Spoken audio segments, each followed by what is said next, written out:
But yeah, I think for most people, especially, if you're not feeling so good or not doing so great, I think it's at the very least a good thing to sort of get out of your normal. Just do like one thing. It doesn't even have to be that much. Like let's say you live near some type of like natural environment, whether it be a beach or maybe a mountain Or or nature fucking trails. forest. Yeah, it just maybe go out one time for an hour and just out of your day and see how like what kind of effect it has on perspective. If you left off better than you were before, maybe try it again, try something different. Yeah. But don't go into it with a negative mindset, Right. because if you go into it thinking I'm not going to enjoy this, Right. I don't really want to do this, then you're not, most likely, unless it turns out to be something you genuinely really like, you're probably not going to enjoy the Right. experience because you put yourself in that hole to If, begin with. if you're in that mindset, I think it's because I've been there. I think it's hard to enjoy anything Same. really.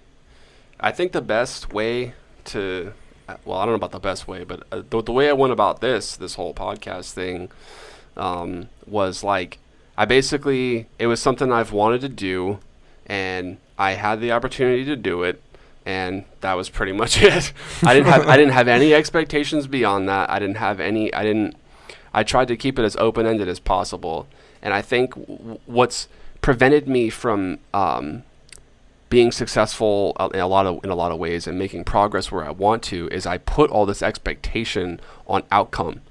So, for instance, I might have already brought this up, and I feel like that's going to be hard as we go on. I feel like I'm going to be so redundant in what I talk about, but I'm going to try not to. But basically, if I start doing a new activity and it's brand new to me and I've never had any experience or exposure with it before, um, it'll be pretty easy to make progress because I don't expect anything out of like I know I'm trash. But then I usually learn pretty quickly and I make a good amount of progress. And then there's always a point where I sort of graduate from that beginner level, and now I see myself as someone who, I'm not a person who doesn't know how to do this. I'm a person that knows how to do it this well. And if it's not at least this good, then I can't accept it as it is, and there's no way I'm letting it see the light of day. Because it's just that, like, it's not up to my standard of what I expect for myself. And I think that it's really easy for a creative type or like an artist or any type of person really to reach that state. It's so sort of why like how they there's almost like an old like saying or whatever that like that dumb people do well, or like at least so it seems, is that you'll have somebody who, I don't know, and it's because they're probably not as self-critical.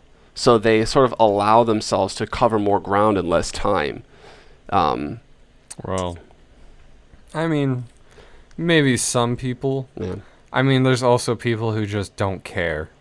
That's the best. Yeah, that's where I'm trying to be. I'm trying to care so little that I can just do.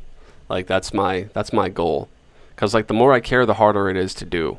For the most, like, I mean, it sounds stupid, but like, obviously you're gonna care. But I mean, if you have your self-worth or your self-image tightly woven into your work, which as an artist, it's, especially if you consider yourself as skilled one or good at something, it can be really hard to separate those two. But if anyone listening is having this issue, that's what I would recommend. Maybe try something new. I think that's an easy way to do it. Try something new that you've never done before, so that you can sort of get used to letting go of that expectation and allow yourself to, because the reality is you're capable of more than you're capable of, obviously. Because let's say you're skilled at, like for me, I was skilled at drawing, and then it was whatever, music, I got to do a bunch of things. But let's say you use drawing. Obviously, you weren't always that good at it. Like, so you were capable then in the beginning of reaching where you are now. You just didn't know it, and because you didn't know it, you didn't care. And because you didn't care, you were able to sort of to apply yourself fully to it, at least for me. But then we have all these like diversions and like attention and school and all these things that like take us away from what we're doing. It makes it so hard.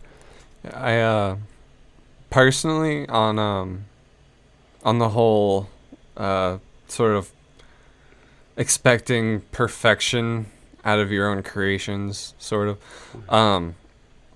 I'm actually I'm doing a wood burning right now I'm looking forward to seeing it. It sounds cool. of a mandala, and it's actually really probably one of my favorite ones that I've made so far. Maybe we should make the sign out of a wood burning, and then maybe I can paint it or something.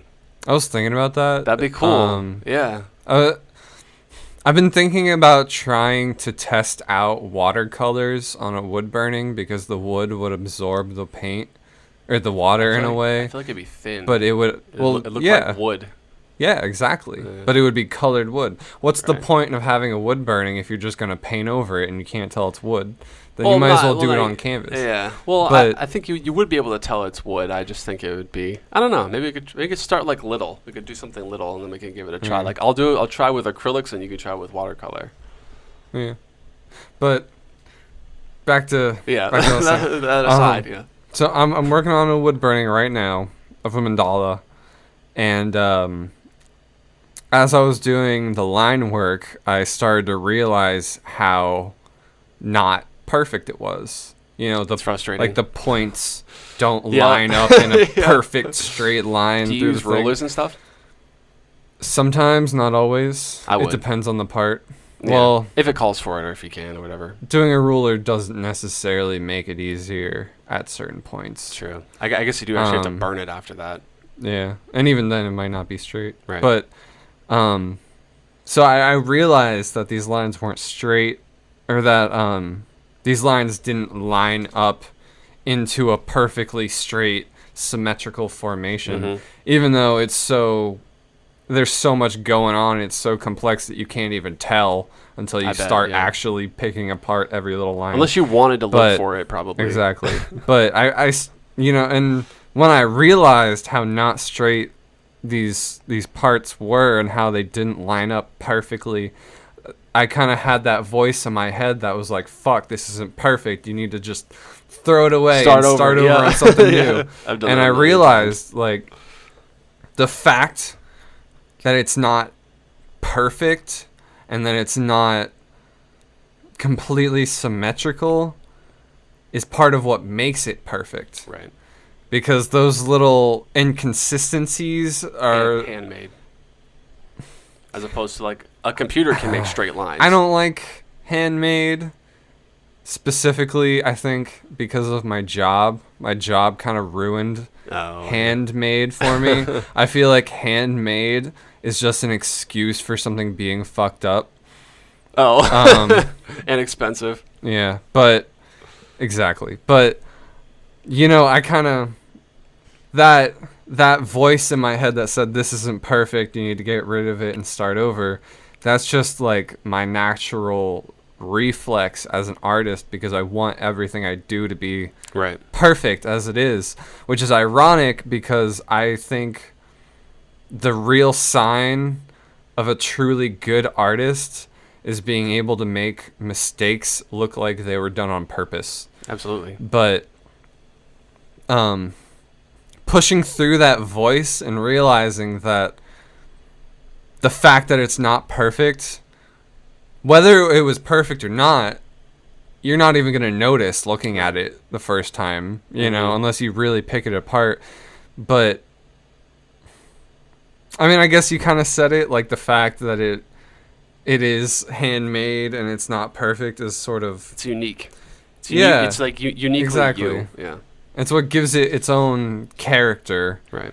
And I don't know. I mean, and the character comes straight from you. Or any person who creates something, it's sort of like a snapshot, a version of a snapshot of you at that moment in time that you made it. Yeah, it's a reflection of a piece of myself. And and nobody's perfect. Right. Everybody's constantly changing. And that's also part of why I like doing the mandalas, because I feel like as they change, you can kind of see this like progression between the intricacy and like I want to try it now. I want to buy the equipment and see if I can get because it sounds like fun. Yeah, especially doing it by hand with like every line, every single part and layer is totally hand done. And I've seen videos where people take like their iPad and a little pen and they get like a drawing program, but they do it where like they draw a single line, but that line is repeated 20 times perfectly, and it creates crazy, the entire isn't it? shape. Yeah. And it's really trippy and it's satisfying to watch, but at the same time, that takes no skill at all. Wait, you mean they copy and paste it? No, Or, yeah, no, that's what I like thought. as they draw a line, Yeah. the line is simultaneously drawn from like 20 other points. Oh, yeah. I saw that. It's like a kaleidoscope kind of that you draw. Yeah, That is pretty cool. So like, yeah, on like one of those kaleidoscope things where you draw a line on one side, it's drawn perfectly symmetrically opposite on Right. the other side. But they'll do it with multiple, so all they do is draw one line and then they draw two lines, and like almost the entire body of the whole thing is just done instantly, perfectly symmetrical. And that's cool. And if you really, I wonder what that's called. I kind of want to download that. it's so, I don't know. I can really appreciate that, because as an artist that takes so much time and so much effort like out of the process, and you Yeah. can make this perfect